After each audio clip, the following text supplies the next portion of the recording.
En este vídeo vamos a ver el título 4 del Gobierno y de la Administración de la Constitución Española. Abarca los artículos 97 al 107, son 11 artículos, y comenzamos por el artículo 97, que son las funciones. El Gobierno dirige la política interior y exterior, la administración civil y militar y la defensa del Estado. Ejerce la función ejecutiva y la potestad reglamentaria de acuerdo con la Constitución y las leyes. ¿Qué nos quedamos aquí en este artículo 97? Pues que el Gobierno, por un lado, dirige y por otro lado, ejerce. Estas son las palabras clave para luego tener en cuenta en un test.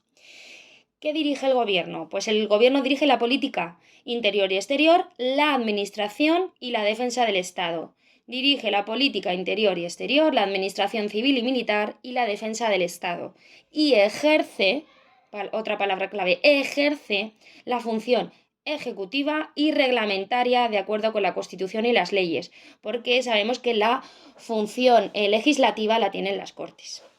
El artículo 98, los miembros, nos indica cómo se compone el gobierno. Pues en su punto 1 nos dice que el gobierno se compone por el presidente, los vicepresidentes, ojo aquí, en su caso, de los ministros y de los demás miembros que establezca la ley.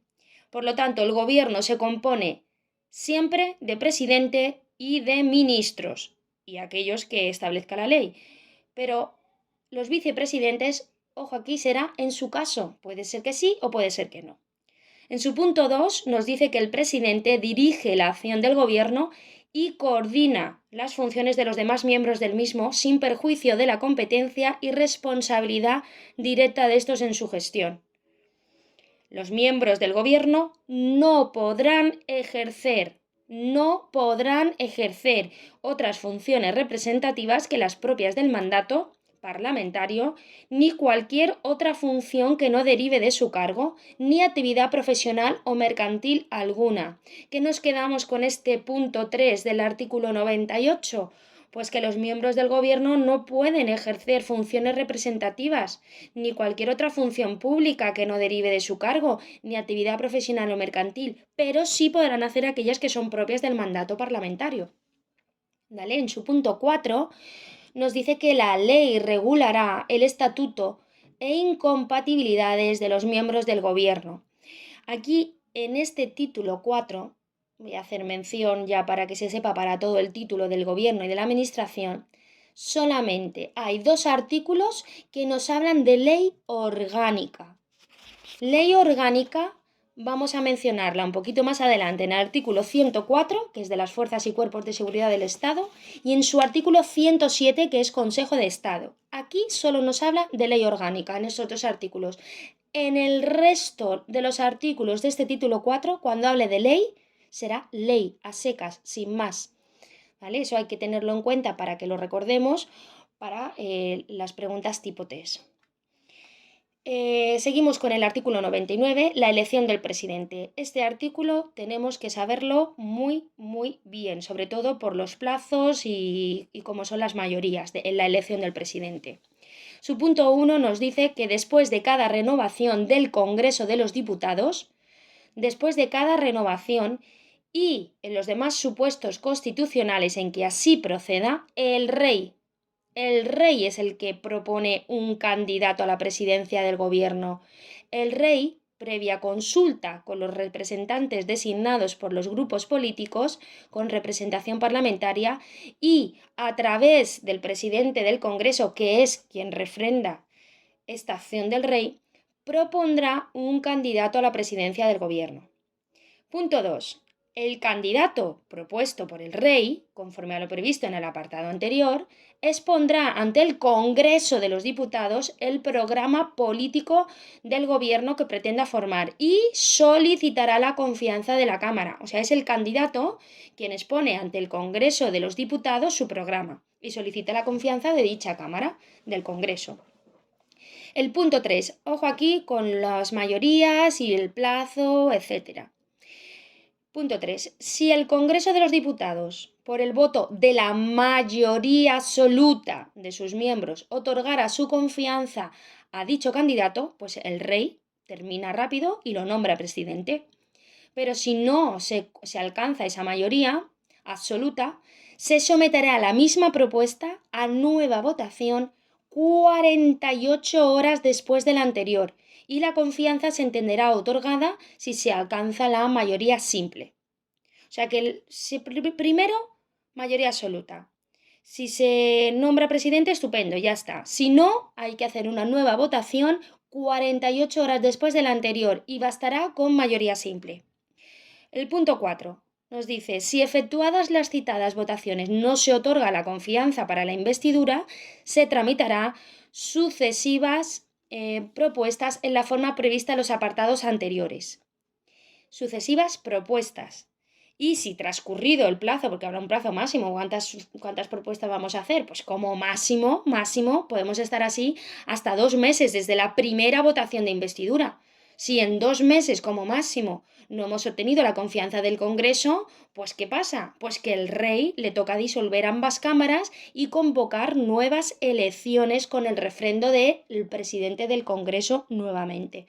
Por lo tanto, el rey aquí tanto propone al candidato, lo nombra cuando ha sido elegido y en el caso de que pasados esos 2 meses no se consigue la confianza por el Congreso de los Diputados, el rey le toca disolver ambas cámaras y convocar nuevas elecciones. El artículo 100 nos dice que los demás miembros del gobierno, ¿quién puede ser? Pues los demás miembros del gobierno serán nombrados y separados por el rey, a propuesta de su presidente.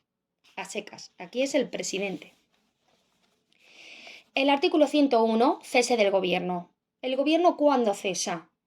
Pues el gobierno puede cesar por 4 motivos.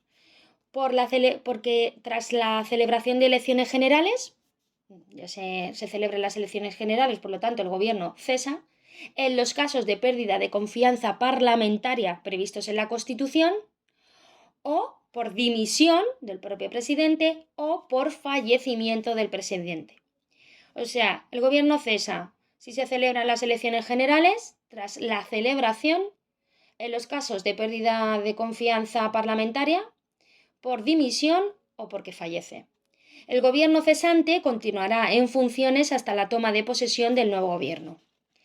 La responsabilidad, el artículo 102. Punto 1. La responsabilidad criminal del presidente y de los demás miembros del gobierno será exigible en su caso, ¿dónde? En la sala de lo penal del Tribunal Supremo. Ojo aquí porque esta pregunta sale muchísimo. En la sala de lo penal del Tribunal Supremo. Nos confunden con otras salas de justicia. El punto 2 nos dice que si la acusación fuere por traición o por cualquier delito contra la seguridad del Estado en el ejercicio de sus funciones, solo podrá ser planteada por iniciativa de la 4ª parte de los miembros del Congreso, con la aprobación de la mayoría absoluta del mismo. ¿Vale? O sea que si en concreto la acusación que se hace es por traición o por delito contra la seguridad del Estado, solo puede ser planteada por la iniciativa de la 4ª parte de los miembros del Congreso. 4ª parte. Lo tienen que presentar y con la aprobación de la mayoría absoluta del mismo, del Congreso también. La prerrogativa real de gracia no será aplicable a ninguno de los supuestos del presente artículo.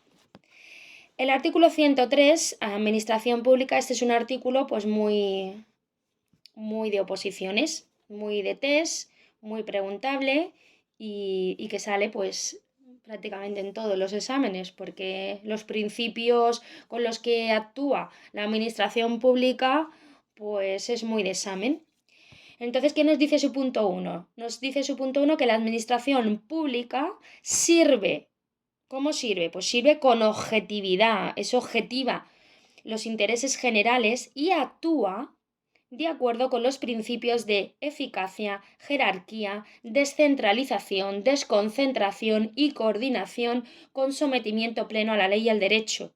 O sea, estos principios no los tenemos que saber. Eficacia, jerarquía, descentralización, desconcentración y coordinación con sometimiento pleno a la ley y al derecho. En muchos exámenes ponen eficiencia en lugar de eficacia. No, La administración pública actúa con eficacia, jerarquía, descentralización, desconcentración y coordinación. Punto 2. Los órganos de la Administración del Estado son creados, regidos y coordinados de acuerdo con la ley. Punto 3. La ley regulará el estatuto de los funcionarios públicos, el acceso a la función pública de acuerdo con los principios de mérito y capacidad. Estos son los principios que salen en la Constitución, mérito y capacidad, no dice nada más. No dice igualdad, no dice transparencia, no. En la Constitución, en este artículo 103, tenemos que recordar que los principios son de mérito y capacidad. Las peculiaridades del ejercicio de su derecho a sindicación, el sistema de incompatibilidades y las garantías para la imparcialidad en el ejercicio de sus funciones. ¿Cuáles son las garantías? La imparcialidad, un sistema de incompatibilidades y las peculiaridades de su sindicación. Principios, mérito y capacidad. No dice nada de igualdad. Principios, mérito y capacidad. El 104 nos habla de las fuerzas y cuerpos de seguridad del Estado. Las fuerzas y cuerpos de seguridad, en el artículo dice las fuerzas y cuerpos de seguridad. No añade nada de Estado en su artículo. ¿Vale? Bajo la dependencia del gobierno, tendrán como misión proteger el libre ejercicio de los derechos y libertades y garantizar la seguridad ciudadana. Aquí hay una ley orgánica que determina esas funciones y principios y los estatutos de las fuerzas y cuerpos de seguridad. Aquí en este artículo 104 sí que se regula por ley orgánica. El 105, derechos de los ciudadanos ante la administración, también muy preguntable. La ley regulará la audiencia de los ciudadanos. Ojo aquí, la audiencia de los ciudadanos, no dice nada de interesados, dice la audiencia de los ciudadanos, de cualquier ciudadano, directamente o a través de las organizaciones y asociaciones reconocidas por ley en el procedimiento de elaboración de disposiciones administrativas, de los reglamentos que les afecten.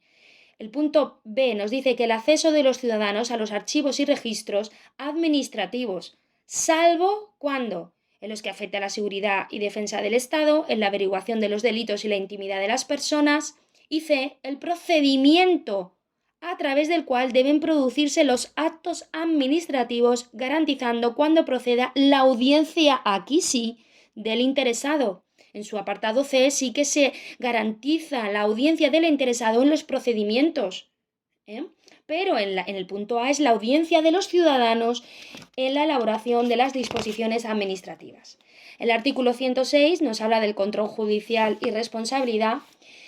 Nos dice que el punto 1, los tribunales controlan la potestad reglamentaria y la legalidad de la actuación administrativa, así como el sometimiento de esta a los fines que la justifica.